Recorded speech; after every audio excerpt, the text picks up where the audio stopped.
Three sisters most recognized for their hotness, not dating, and their rock anthems. And yes, every guy still wants a Valentine from a Barlow girl.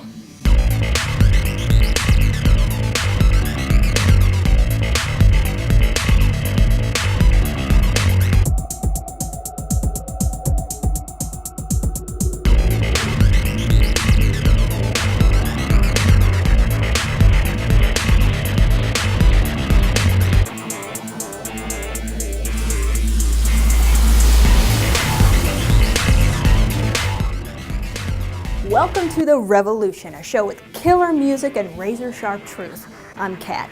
I had the privilege to sit down with one of the most renowned Christian female groups out there, BarlowGirl, and we had a blast. Even before they were well known, they were written about in a song from Super Chick, and the chorus sang, "Every guy wants a Valentine from a Barlow girl, but tough cookies, guys, because the girls don't date, and they're approaching 30. What? Their story in a minute, but first, lock and load. Girls just want to have fun. Well, the true inner workings of a female mind are exposed today. The silent torment that plays in every lady's mind that we just don't talk about. BarlowGirl explains their perception of today's liberated woman. Girls boasting about kissing other girls and using guys like a tissue, and hey, we're like, whatever. BarlowGirl's perception right here on The Revolution. Yeah. Yes. We were the backup band for my dad. He needed Well, it was a more band. of a family ministry type deal. He began writing songs. He was a youth pastor at a church in Chicago, and churches around the country began asking him to, tour his music, to come and do a family service and put that on, and he needed a band. So he asked us to do that with him. So we traveled together for I think 2 years, and during that time, we began writing songs together, and kind of God was putting our band together without us realizing it, and we started playing our songs at the family services. So but at first we started as his backup band, and then eventually he started letting us play our songs in the service, and then God began moving his heart that the next step of our ministry was that we would be in the front. It would be the front girls, and he took a step back in that and really helped train us how to be a three-piece and how to be a rock band. Yeah, there was our first one ever was called Yeah. and Hanson was really big at the time. So it's kind of like Mbappish with the words in it. That's kind of what it was. But Remember the chorus? Oh yeah. Yeah. I think so. Oh gosh. Oh my gosh.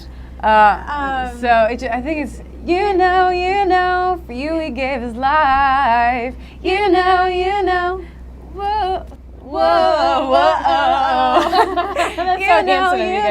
God's biggest sacrifice. You're worth dying for. And we split off some and he harmony. was like, Doesn't even rhyme. Four and whoa. Yes, it does. Doesn't rhyme. Yeah. Good job.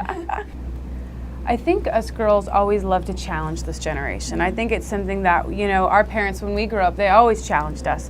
They would always say, girls, you're called to be something more. Don't just try to fit in. Don't just do what everybody else is doing. Find out what you're called to do. Find out why God put you on this earth and live that out with your whole heart. And I think because we have such a passion like that in our life, we just feel so passionate to challenge our generation, because I think it's just so easy to fit in. It's just so easy to do what everybody else is doing, but to realize that just God kind of go with the flow and blend in and never really make a difference. Right, but to realize that God has something specific for you to do in your life.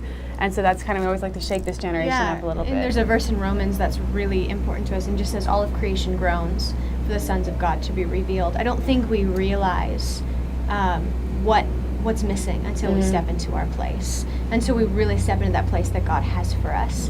And our first goal is obviously unity with him and union with him, and out of that flows history makers. Thanks so much for watching The Revolution. If you guys are enjoying what you see, if it's conjuring up some questions for you and you just got to get it out and talk to somebody, visit us online at therevolutiontv.com. If this show has impacted your life in any way, I would love to know about that. That would just make our day. Please send us an email, therevolutiontv.com. Earlier this year, I had the privilege to sit down with BarlowGirl, three beautiful sisters that are making a huge impact on the Christian music scene and in our society today amongst young ladies.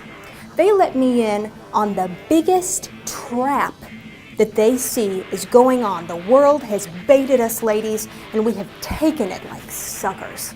Here's BarlowGirl. The whole dating thing, yes, that is a question we definitely get a lot, because people are like, okay, you're all in your 20s and maybe 30 now, not to point fingers, but like, you know, how is this going to work? What are you doing? And, you know, I think we're just... Or people are kind of waiting for us to give it up. Yeah, I think okay, that's when are you gonna it. start dating? When are you going to start dating? People always ask that, how old are you and when are you going to start dating boys? They're like, tomorrow. Actually, wait, 4 hours. 4 hours.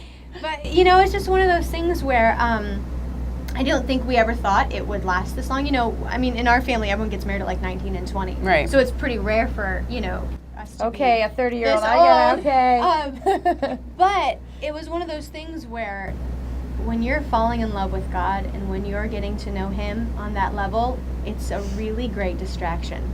Because all of a sudden we're not sitting there going, oh my gosh, I don't have somebody, I don't have somebody. You're not sitting there. I'm not ever sitting there feeling sorry for myself. It's just not even there. Mm-hmm. I don't sit there and go, well, why don't I have that? Why? Because it's like God has so filled that place in each of us that has satisfied at a whole different level. Because when you press into God's love, it's just... I don't know. I can't even explain it. It's at a whole different level. And yeah, we want to be married. Yeah, we want to be and that's moms. a desire. We want to be wives. That is a desire of our hearts. But we're not incomplete without it. And I think that's where, you know, you get stuck sometimes like, oh my gosh, I don't know who I am. Right, because I don't have, and my life will be so much better when I have someone in my life. I won't be insecure any longer when Right. I finally have a husband. All my problems are going to go away. Beautiful. And a lot of times I think as women, that is our mindset. I will finally feel beautiful when. Mm-hmm. And I really felt God was like, if you don't feel beautiful today, if you don't feel loved today, you can't always... You can't rely on your then spouse sucking to the be life that, out of a spouse, and he can't always give that to you. He won't always make you feel like you want to feel. Because we're all human, we're Yes, imperfect. we're always going to let each other down, but if we're looking to somebody to kind of fill that void in us, that needs to be filled by God. No man could ever fill that place. And so we're just learning now, I think, lessons that we'll need the rest of our lives, lessons that we'll need eventually to be faithful wives and good mothers. And we didn't spend our single years training on how to be a good girlfriend. It's something so much deeper and so much bigger. God called us to, you know, live a pure life, but I think He began showing us that it's through media that we get torn down in our purity and in our morals. And one of the biggest ways, I think, for us is realizing movies. What are we letting into our houses? What are we letting into our minds? Even, you know, not like for women, like romance novels and different things are to us like really tear us down.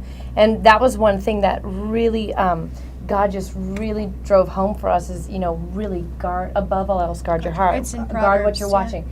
Guard all those things, because once you're letting all those things in, then you start getting torn down, and then you start thinking, oh, what really is purity? And we're constantly comparing to the world as opposed to comparing to God. So people think us girls are really crazy because we're very guarded in what we watch. Well, very, even too, like very, my standards are like, if someone's gonna be making out in front of me, I'm not gonna be staring at them. Why would I go into a movie theater and watch that on a screen? Like it's just weird to me. So, but it's taken a lot of years of like, at first it was like, oh my gosh, all my friends are going to see this movie, and none of us, you know, we can't go because God doesn't. But now it's like, years later, now we're like, oh my gosh, we need to guard our hearts above all else and protect ourselves from these things. And honestly, we're just searching for love.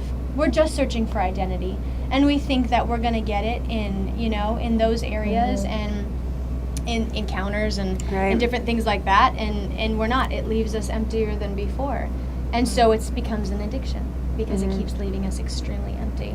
So I think that, you know, I think that we need to refocus and to realize that what we're looking for is only found in God. And I know that sounds so like tie it with a bow, but it's true. It really is true. It takes time, but you are never going to regret. You have no regrets with God. Hey, we're BarlowGirl, and you're watching The Revolution.